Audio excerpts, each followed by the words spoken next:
whatever happens, we won't go past 8:30. Basically, I won't drag you out that long. And if we're missing something, I'll just tape it and put it up online, and we can cover it later. Thursday, we're back in the computer room, and we've got to fix up a lot of those things that you probably haven't done. Tonight, if you didn't get invited to Box or to Facebook group, if you haven't got an invite, could you stay back after 8:30 and I'll actually log on and get you onto that? So if you haven't got an invite for Box, you should have. Box is where we put up all of our, everything you get handed in the course, including this, will go up to Box. So you've got it 24/7. Even after the course, it still remains up there as resources. I don't ever close it. And Facebook as well. So just make sure that we've got connected at Facebook. And then, because we need to get engaged very quickly. It's 12 weeks goes very, very fast, guys. And I want you to get the maximum value out of it. Like Dennis said, it's got to be more than just the chips and the fruit. We've got to get more than that out of it. And a lot of that comes from you guys. You done? Pip? Green, isn't it? Green. It's red. Yeah, that's fine. Oh, that's good.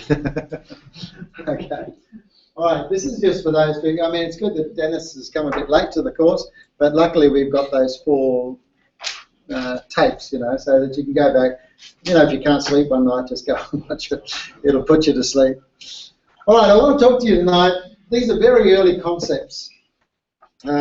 I know we'll get to the nuts and bolts later, you know, the ABN number registrations. We'll get to a lot of this social media stuff that we've got to do on the Thursday.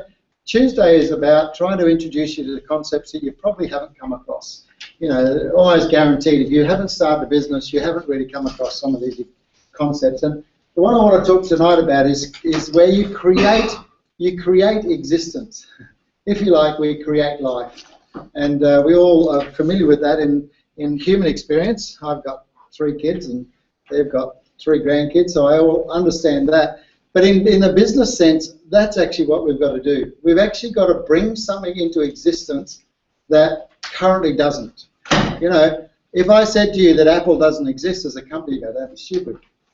Apple's been around. Well, at one point it didn't exist. At one point it was one guy's idea. You know, every company that you think of, and we could go to the United States of America. You know, the United States, at one point that didn't exist. Someone had to bring that into existence. Some group of people said, here's something that doesn't exist and we're going to create existence. Well, that create existence actually has form. It's not something that just happens. It happens because people follow certain processes. And that's what I want to talk to you about tonight. First thing I want to get to is ideas. And early stage entrepreneurs, people that have never started a business, think that the idea is really important. The idea is pretty much worthless, and that's a really terrible thing to say, but it's the truth. An idea has no value at all. No one's going to buy an idea. The ideas have no commercial value. No one is going to buy your idea. Implementation is 100 times smarter. Like you say, but I'm smart enough to have come up with an idea. Yeah, well, you try and implement that idea and make it successful. That process is 100 times smarter than what it takes to come up with an idea. Ideas are things that happen to us while we sleep or while we're walking around. Ideas are everywhere. It's the doers. It's the people that can take an idea and make it happen. They're the rare things. Now, this PowerPoint obviously is going to be up on Box now. This is the thing that really worries people. To advance an idea, you have to share it. And that's it. Well, no, Pete, you got this wrong. I've got this idea. I can't afford to share it with anyone because if I share it with anyone, they're going to steal it. Well, let me tell you, if someone can steal your idea, it's not your idea. It doesn't belong to you.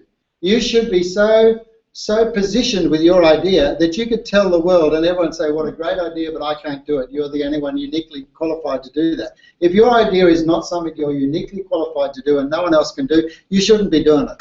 And if someone else can pick up your idea and implement it next week, it's not your idea. It probably belongs to them anyway. So what we need to do, though, is we need to share an idea because at some point, the public are going to know about your idea. At some point, you're going to have to tell someone. And the time you do share it, you don't want it to everyone go, oh, that's no good. You don't want that to happen after you've committed hundreds of thousands of dollars. You want to share your idea very early in the process and find out what people think about it. Look, don't worry. People often worry about even sharing their ideas with me. Look, a decent entrepreneur is so busy with their own idea, they've got no time for yours. If I give any time to your idea, it's because I'm paid to do it or because I want to do it. Really, I've got all the ideas I need. I don't need yours. Those people that are from a different sort of mindset, corporate life, they're not going to do anything with it anyway. They can't run with it. Otherwise, they would have done it years ago. Ideas, sadly, are for flaunting egos, and I'm bashing ideas tonight, but that's because they really don't have value. And most ideas break on the rock of market acceptance. Most ideas fail to even get a market acceptance. They're brilliant in your mind. You can see it. It's wonderful. It's all very glamorous. Your brain has played with it night after night, but the market just said, not interested. You know, we've got to make it happen. So there's a way in which we can make this ideas happen. And one of the problems with ideas is we think they're real. You know, our brain, you know, we wake up from dreams, and my working partner woke up from a dream. She reckoned I'd really put her in the, you know, in trouble, and she was swearing at me and everything. It was only a dream, but in her, it was a very, very real experience how I dumped her in something. We have a fairly close working relationship, but what she thought was real was not real at all. And that's the trouble with ideas. Because they play around in a space where we sort of is halfway between reality and not reality, we start to think that they're real. They aren't real. They're useless. You're wasting time with that idea going around in your head. It's an illusion. You think, well, we think they're valuable. We think they're real. But they're a trap for inaction. I've got this idea. It's just a brilliant idea. It's just a brilliant idea. Nothing's happening. The wheels are turning. Nothing's happening. Nothing of value is being created. We've got to make it happen. We've got to turn this idea that you've got, and we've got to give it some commitment. We've got to take it across. The first thing we've got to do is take it to an area of commitment. And let me tell you how I started my entrepreneurial experience, which has ended up with 30 different businesses and a life. I live a life now of being an entrepreneur. I don't. That's how even though I'm employed today. But I made a commitment. I talked about it, I dreamed about it, I wanted to do what I want to do, especially craft shop. And I talked about it and thought about it and did all this thing, and then one day I said, I'm going to go and do it. And I left David Jones, where I worked as a buyer at the time, walked up the hill in Edward Street, went to the registrations, paid $33 for the name Craft Time, C-R-A-F-T-I-M-E, and came back down, and I'm standing at the lights and I'm looking at this receipt for $33.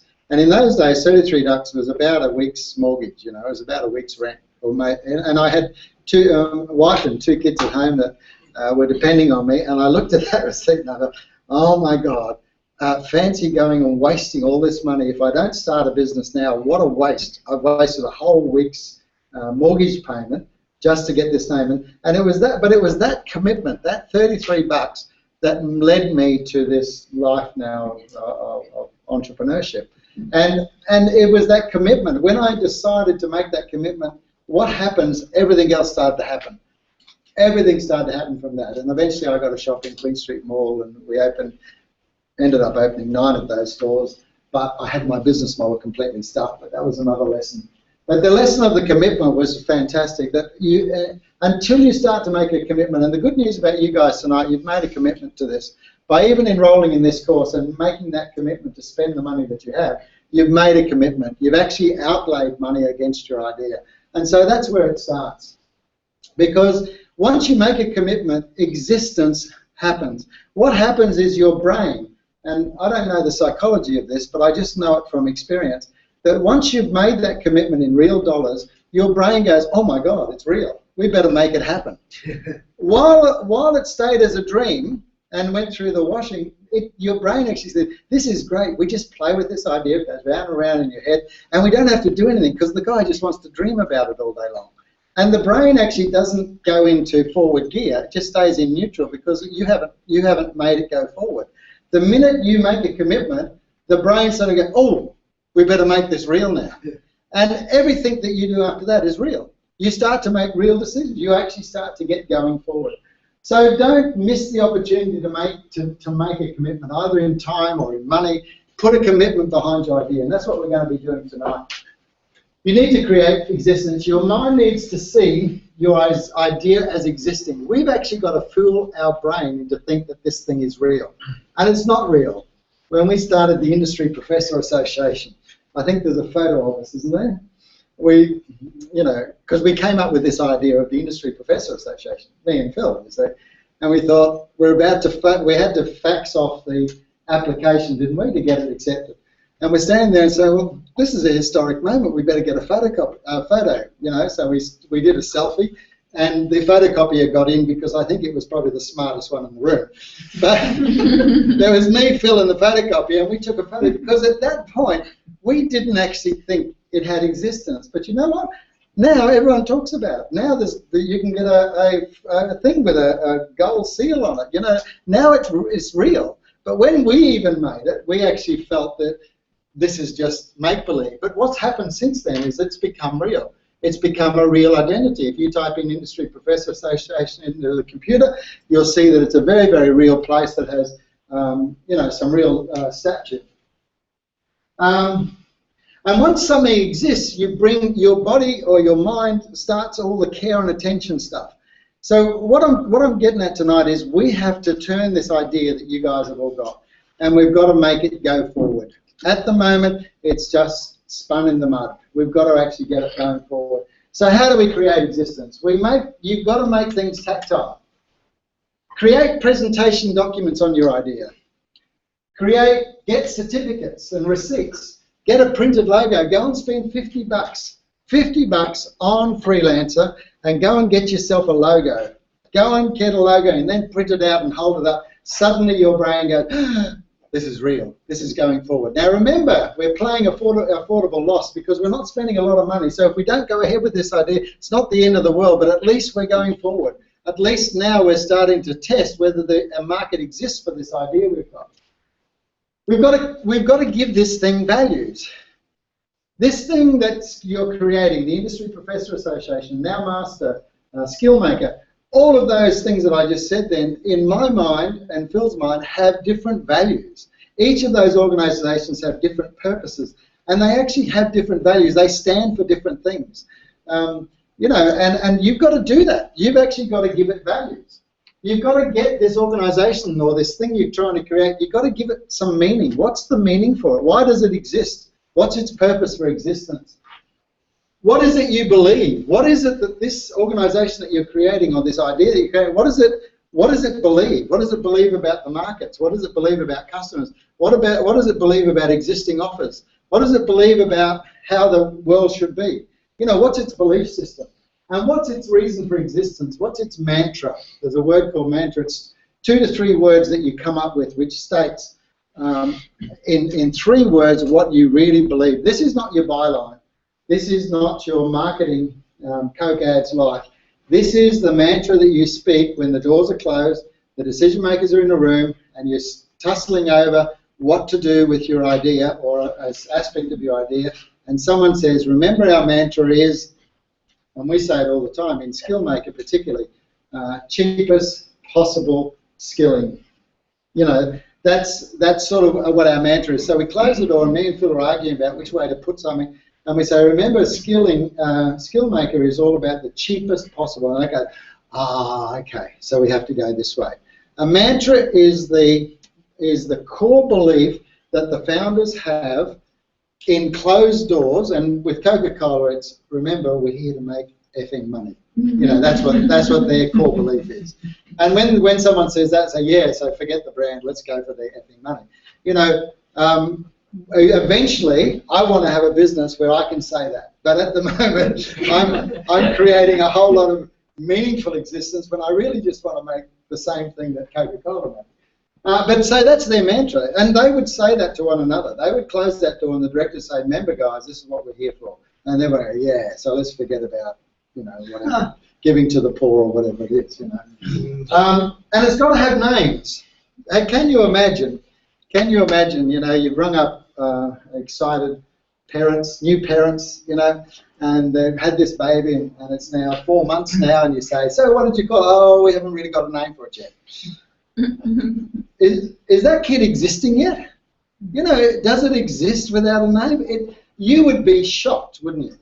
No, we haven't decided yet. It's 4 months old, but yeah, we're getting around to it. You know, we're thinking about it. We've got a couple of ideas in. You know, those parents have failed to sort of back up that existence with a name. Names are critical. Names are absolutely critical if you want to create existence, and that includes domain names, getting the domain names, getting the business product names, getting the trademarks if that's what you want to get, getting your logo done. Like I say, $50 will get you a pretty good logo on the internet. Go to Freelancer, set it up, get yourself a logo. And what happens, like I'm saying, what happens, your whole attitude to this business changes when you start to create existence. While it stays as an idea, it's never going anywhere. In 20 years' time, I'll come along and just say, the idea is still going well, you know, round and round and round. So we've got to create existence, and we're going to have an exercise in this tonight. Nothing like public declarations to create existence. And you know, how I do those public declarations is through my writing. This is what we're doing. This is what we're going to do. I work for this organisation. I'm a founder of this organisation. This is what these public declarations. Your brain goes, oh, we better deliver on that because you've made this public announcement. You know, we better sort of stick with it. Creating business cards. Have you got your business cards here? Creating a business card, you know, and Phil's now got a business card. And once you've got a business card with your logo on it, you know, suddenly it's real. And not only your brain sees it as real, so then it starts to get excited and start to create existence. And in verbal conversations, you know, you tell people, this is what I'm going to do. I've started a new startup. It's called blah blah blah Skillmaker, and this is what that's what it stands for. And we're looking for. Now, it doesn't have to be big. It doesn't have to be huge, but it has to have created existence. It has to have come from nothing to something. And each one of those that I talk about have got some sort of existence in the market. Skillmaker, now Master, and Industry Professor Association. Another critical component of the existence is the why. A lot of us say, so what are you going to do? Oh, this is what we're going to do. We're going to go out and open a coffee shop. Okay. How are you going to do it? Oh, we're going to get a little shop around the corner, and you know, we're going to do it up, and we're going to do all of these things. What people really want to know, and what everyone wants to know, what the buying public want to know, what the suppliers want to know, what your partners want to know, what your staff want to know, what investors want to know, what everyone that matters wants to know is why. Why are you doing it? Daniel was talking before about coffee, because it's one of those 5 areas that I write extensively about, and I happen to be a global expert on espresso coffee, and I won't hear that there's any other coffee that's worth drinking. But Daniel's going to convince me that there is. But, you know, I think you were talking the other day, and you could sense that there was a real why that you want to do it. There's something that you were saying, the why is that there's something missing in the market, that the market is too espresso, too particular focused, and they're missing out on a nuance that's really quite delightful. You know, so there's a why to it. It's not just what he's going to do or how he's going to do it. There's this why, that there's something missing in the market that really he thinks that he can deliver a solution to, and that can create a lot of joy for people and a lot of happiness. So the why, it's really important that you guys think through the why. Have a really good understanding of why you're doing something, and drill down to that. You know, you've got to get down to that core, and it might come out, I'm doing it to make money. You know, that's what it is. Nothing wrong with that, because obviously making money is about improving and a better life. So we have to change our thinking, because our initial perspective is about us. But later on, we've got to start seeing things through our stakeholders' eyes. We've got to we've got to see the why in terms of what our stakeholders believe in with us. What you're going to do, how you're going to do it, but stakeholders want to know why. And the why is the one that gets the best results. I mean, we've got a new funding mechanism now. When I started, it was all about banks and banks saying no, basically. But we've got crowdfunding now. in Australia we've got Kickstarter, globally with Kickstarter, which is one of the best, and they've moved to Australia, but they're only doing creatives at the moment, they tell me. Creatives, if you're an artist or whatever, you can go and get funding through Kickstarter. But there's another platform called Possible, which is in Australia, and these platforms exist because people are really good at telling this story. Then they don't go onto those crowdfunding platforms and say, this is what we're going to do and this is how we're going to do it. Well, no. What they go on and say, this is why we're going to do it. And they get the why story right. And in the why story, you attract the best resources. And in fact, you attract the resources that you need. I think the one that raised $10 million is the one that's got some idea with a light bulb. Is that right, Phil? Something with a light bulb that's going to change our energy use in terms of, so there's a big why story there, isn't there? So sure, it's not what and how, it's more about the why. So with creating existence, we've got to drill down to the why. Why? What's the why story in what we're doing? Making meaning is also really important. Making money, most of us start business because we want to make money. But I don't think you've really touched on it when we say we want to just make money. Most businesses, or most successful businesses, start well because they understand the making meaning. We need to be able to make meaning. The why you're doing it for you and for others. But these are possible meanings that you can look for. Is it to solve a pressing problem or a pain? Is there something out there that's just a real pressing problem, a real pain? I remember when I first came to education, and I walked around, and in the first week, 3 teachers complained to me about this thing called recognition of prior learning, RPL. And they said, oh, RPL is terrible, RPL is terrible, RPL is terrible. So Phil was actually the director of business at that time. And I walked into him and said, well, there's your opportunity.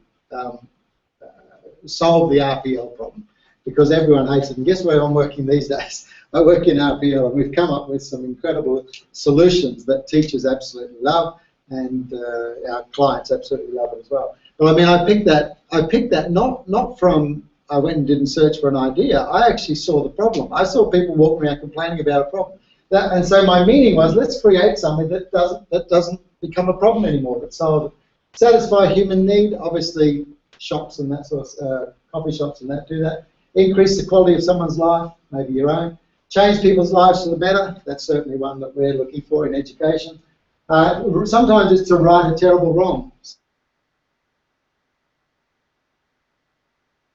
And you want to do something that absolutely rights a terrible wrong, or prevent at the end of something good, something that's really good, that it's actually going out of existence because the model that's being used is not sustainable, and you come along and reinvent it.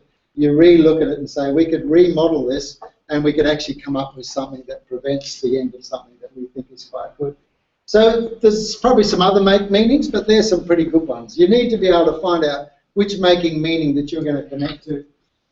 Founders Manifesto, I find, was really good. I wrote the manifesto for the businesses. I think we've still got it up on Skillmaker, which is what we believe. You have to sit down and write to them. What do you believe? Darcy, I believe that there's a market out there for $70 an hour sort of stuff. I believe that, it's sitting down and making stories about the market, and that's what we're going to be doing tonight. So what do you believe about the failures of existing offers, Daniel? That there's only espresso out there, and that there's actually another offer that's not being put out there. That the future of the market, you believe that the future of the market is this. This is a statement of belief. You believe that the needs and the problems facing our current target market is this. We believe that a solution should look like something else, and that the founding principles on which this business is built is this. You see what we're doing? We're creating the existence of something, and we're creating the existence of something that's separate to ourselves. It actually exists out there. So make it tactile, present it, frame it, poster or infographic. Very important to when you get these receipts, put them in a frame, put them on the wall. Everything that you can possibly do, make this idea you've got tactile. Turn it into something that can be touched. While it's in your head, it's just spinning wheels. Once it becomes tactile, your brain starts to get serious about it.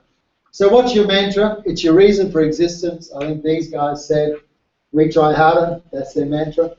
The point of a mantra is not a byline. The point of a mantra is to guide decision making internally when you're stuck between which way will we go. A lot of decisions in business are not 90-10. 90 good, 10 bad, that's not a decision, that's a give me. The trouble we have in business is some of our decisions are 55-45. And it's hard sometimes to split the difference. 48-52, 52 good, 48 bad. Sometimes it's hard to split the difference. What usually helps you in times like this is your mantra. Remember, this is what we're about. Once you say that, the decision gets made pretty easy. It's a 2-word summation. Remember, it's for your internal stakeholders. It's for the people inside the company on the inside who say, this is what we're about. Not necessarily, it rarely changes, like a byline for a, Cogad's Life, they've had 20 of them. It's for your external clients and it's more your marketing. That changes often. But your internal reason for existence, that core belief that you're about, that mantra, is something that you need to sort out. Names that create existence, we talked about that. Domain names, they're the virtual real estate, and boy, has this world just blown up. Remember, we used to only have .com, .com.au, and things like that. They've just opened up. How many domain names, Phil? What was happening is that domain names were selling for hundreds of thousands of dollars because they'd all run out. Have you tried to register a domain name recently? Every name is gone in the .com. So what they did, the powers that be, have created maybe, can I say 150? Yes. There's 150 new domain endings. .training, .cafe, .food, .sandwich, .brisbane, .university, .academy, You see, so it's no longer .com anymore. Now that's completely thrown us, and I'll have to do some work before I talk about that on Thursday, because it's completely changed. We've actually got positions in a few of those names. Your business name, which we get through ASIC. Don't worry, we'll do all this in future. ASIC is Australian Securities Investment Commission. You need to get a business name. These things create existence, guys. Company name, if you're going to set up a company structure, getting a company name, let's not worry about that just yet. Trademarks, don't worry about this yet, unless you've got something that you think really should be trademarked. It's probably about $1,000, is it, after fees and that? It's about $150 to register for one. It costs about close to $1,000 to get 2 classes in your, so you want to be a bit serious about doing that. But again, these are wonderful things for creating existence. And product names, McDonald's have McDonald's, but they also have Big Mac, don't they? It's really important that you product name your products as well. So don't just give your company the logo or your company name. Think about the products you sell and see if you can actually own names with those products. Nearly there. In fact, we're there. This is Boost Juice. I only use it because it's an easy one to do. What we're going to do is we're going to do it in our teams again, probably maybe a bit smaller teams this time. Maybe we'll do just teams of 4, something like that. I want you to work on creating existence. Now, this place already exists. The whole idea of doing this exercise, so this is our first group activity. This group activity goes towards your assessment, but it also, the plan of it is that if the group activity is applying your learning, or what we've done tonight, to a known business, and then the idea is that then you take the same thinking and apply it to an unknown business, which is your business. But I'm not assessing that. I'm letting you doing that privately. That's up to you to do outside of the course. In the course, we're going to be doing most of our work against known businesses. So I'm going to get you to work in teams of maybe no more than 4. Otherwise, you don't get enough input. 6, you get a 5th wheel, don't you? 5th and 6th wheel, where they sit there and say, oh, this is good.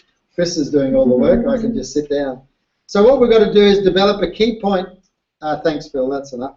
We've got to develop one key point manifesto for Boost Juice. We believe the existing offers have failed to what? Or we believe the future for this market is what? So you're going to select one of that. You're going to make meaning. What's the meaning you're going to create for Boost Juice? Now, just imagine yourself as the founder of Boost Juice. Before it exists, what would you come up with? What 2 to 3 word mantra would you come up with for Boost Juice, do you reckon?